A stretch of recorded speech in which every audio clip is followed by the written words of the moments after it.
Travels आणि ट्रकची जोरदार धडक, तिघांचा मृत्यू.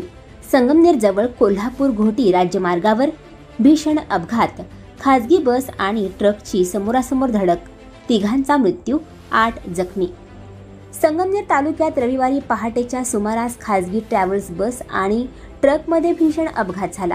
कोकणगाव शिवारातील कोल्हार घोटी राज्यमार्गावर ही घटना घडली. या अपघातात तिघांचा मृत्यू झाला, तर 7 ते 8 जण जखमी झाले आहेत. जखमींना उपचारासाठी नजीकच्या रुग्णालयात दाखल करण्यात आले आहे.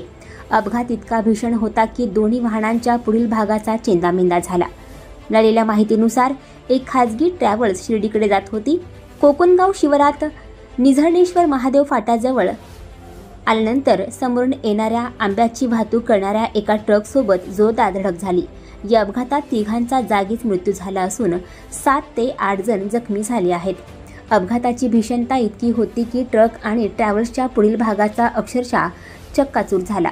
या भीषण अपघातात प्रवीण सोपान कांदळकर वय वर्ष 28 राहणार सुकेवाडी संगमनेर, फिरोज लाला शेख वय वर्ष 46 राहणार कासारा दुमला संगमनेर, अंजुम प्रवीण वाल्मिकी वय वर्ष 39 पाणीपत हरियाणा यांचा मृत्यू झाला आहे. तर हर्षिता सोनू वाल्मिक, पूनम बिर्ला, सोनिया बिर्ला, रिया चावरिया, ऐश्वर्या चंद्रशेखर पाटील, लता सुरेश चक्रनारायण सर्व राहणार मुंबई, प्रथमेश राजेंद्र कोल्हे पोहेगाव तालुका कोपरगाव, मोहम्मद रफिक शेख नाईक वाडापुरा संगमनेर हे जखमी झालेले आहेत. जखमींवर संगमनेर येथील खाजगी रुग्णालयात उपचार सुरू आहेत. घटनेची माहिती मिळताच स्थानिक पोलीस तात्काळ घटनास्थळी दाखल झाले. स्थानिकांच्या मदतीने जखमींना तातडीने उपचारासाठी रुग्णालयात दाखल करण्यात आले आहे.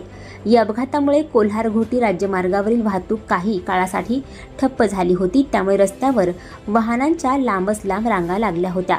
अपघाताचे नेमके कारण अद्याप स्पष्ट झाले नाही, परंतु चालकाचे वेगावरील नियंत्रण सुटल्याने हा अपघात घडल्याचा प्रथमदर्शी अंदाज व्यक्त करण्यात येत आहे.